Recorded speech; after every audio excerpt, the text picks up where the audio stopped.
Por eso vamos a tomar un contacto telefónico con el jefe jurídico del INDH, Rodrigo Bustos. Rodrigo, muy buenas noches. Muy buenas noches, Matías. Primero nos gustaría saber cuál es el estado de situación de este funcionario herido, qué procedimiento le han practicado y en qué situación de salud está. Bueno, él se encuentra con lesiones porque recibió 7 disparos de perdigones.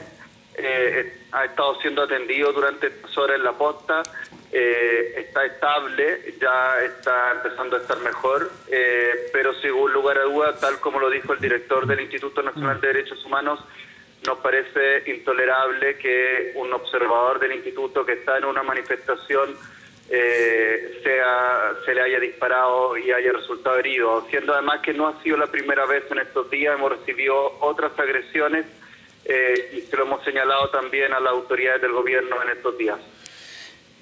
Sí, ¿nos podrías hacer un repaso somero o grueso de cuál es el estado de situación con estos ataques, con estas violaciones de derechos humanos que ustedes han denunciado?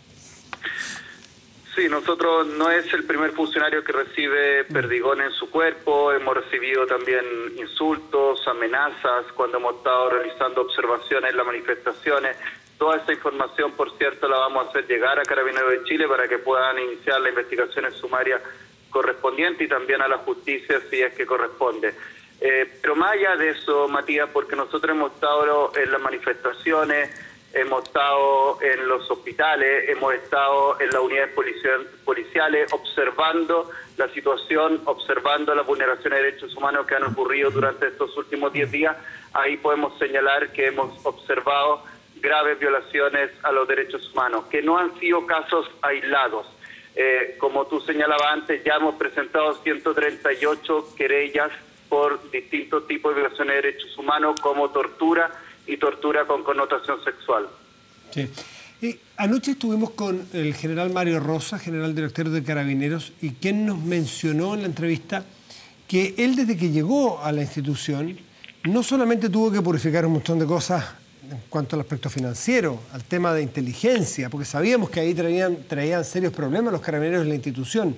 Mencionó que específicamente él ha hecho hincapié en la preparación de los funcionarios en materia de derechos humanos, que han hecho cursos, capacitaciones. Entiendo, si no recuerdo mal, que han tenido relación con el Instituto Nacional de Derechos Humanos en capacitación para los funcionarios. Si es así, si esa preocupación es tan profunda y tan amplia, ¿cómo te explicas tú que ocurran tantos hechos que ya, porque fuera 1, 2 o 3 en 10 días sería aislado, pero son centenas de casos? Sí, María, la verdad es que nosotros incluso antes de lo que ocurrió en los últimos 10 días con el estado de excepción constitucional, habíamos señalado que hay un problema con Carabineros de Chile respecto a violaciones de derechos humanos. Es verdad lo que tú señalas, han habido esfuerzos de la institución y donde el Instituto Nacional de Derechos Humanos ha colaborado. Había una relación de colaboración en la revisión de los protocolos institucionales. Y también en cuanto a la enseñanza. Es efectivo, Carabinero todos los años capacita a 10.000 funcionarios cada año en materia de derechos humanos. Eso no lo hacen las otras instituciones del Estado.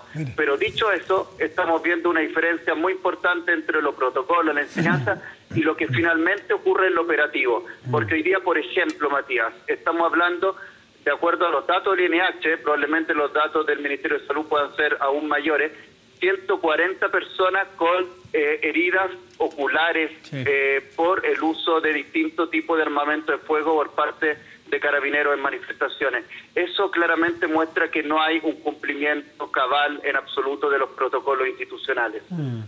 Pero, insisto, llama la atención, porque tú avalas la intención, la preparación, 10.000 funcionarios al año capacitándose con el Instituto Nacional de Derechos Humanos y en general en la temática, el que esté el tema ya en la preparación de un carabinero, a uno le habla, en un concepto general, de que es una institución preocupada. Además que la historia indica que era interesante que se preparara y capacitara a un funcionario en este ámbito. Entonces, ¿dónde, ustedes que son especialistas en esto, dónde se produce, dónde se corta el puente entre toda una preparación? Llega el momento de actuar con respeto a los protocolos y a los derechos humanos y ocurre lo que está ocurriendo. ¿Por qué? ¿Cómo te lo explicas tú?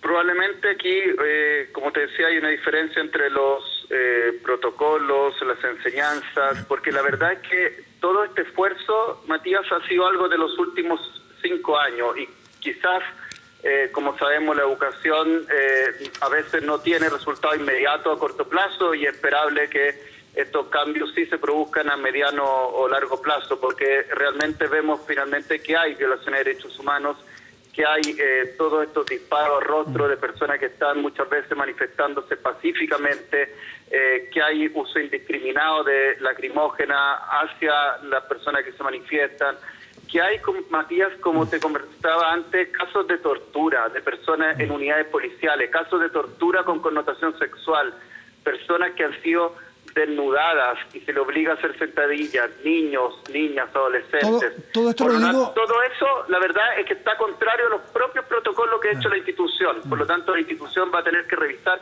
qué ocurre entre el protocolo que se hace y después el operativo que se hace cuando se sale a la calle o cuando se aplica en la comisaría. Rodrigo, dime una cosa. Estamos con Rodrigo Bustos, que es el jefe jurídico del Instituto Nacional de Derechos Humanos.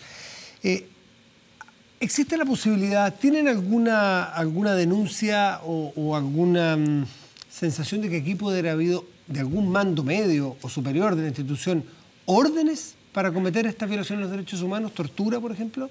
¿O ustedes tienen más la sensación de que aquí hay exabruptos de funcionarios específicos que se van por la libre, hacen un atajo, no respetan los protocolos y se produce lo que estamos viendo? Matías, lo que te dije antes, aquí no hay casos aislados, eso está claro. Cuando hablamos de 140 personas con heridas y lesiones oculares, cuando hablamos de ya 110 casos de tortura en 10 días, querella de tortura. Yo te cuento, el año pasado el Instituto Nacional de Derechos Humanos durante todo el año presentó 80 querellas durante todo el año, porque nosotros cuando presentamos una querella es porque hay un análisis previo, hay una revisión de todos los antecedentes de manera muy seria y rigurosa, y en este caso hemos tenido que presentar 110 querellas por tortura durante 10 días. Por lo tanto, claramente hay un problema grave respecto a lo ocurrido en este periodo del estado de excepción y los días incluso siguientes. Lo que habrá que ver respecto a tu pregunta, ¿quiénes están involucrados? Eso lo tendrá que resolver en definitiva la Fiscalía y los tribunales. Nosotros todos los antecedentes que tenemos los vamos a poner a disposición de la Fiscalía y esperamos que haya investigaciones exhaustivas, rigurosas, que haya verdad y, por cierto, que haya justicia.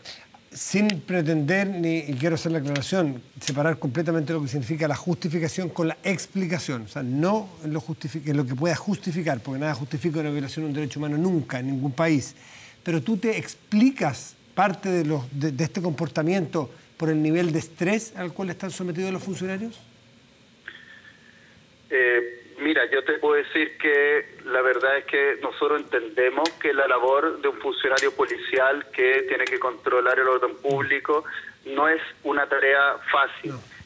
Sabemos que efectivamente funcionarios policiales a veces han estado sometidos a turnos tremendamente extensos también en cuanto al horario. Eso es parte de lo que la institución también tiene que revisar, de si le está otorgando las condiciones adecuadas a la policía para realizar su trabajo. Es parte de los deberes que tiene el Estado con los funcionarios policiales.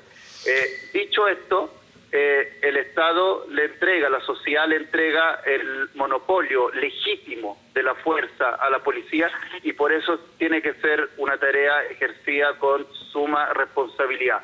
Y no es lo que hemos visto en estos días, Matías, y por eso lo que creemos es que tienen que investigarse todos estos casos de vulneración de derechos humanos y, por cierto, adoptarse las medidas para que esto no siga ocurriendo, porque ya no estamos con estado de excepción, ya no estamos con toque de queda, pero hoy día vimos en la manifestación muchas veces usos indiscriminados de perdigones en contra de los manifestantes. Por lo tanto, tienen que tomarse las medidas para que esto no siga ocurriendo.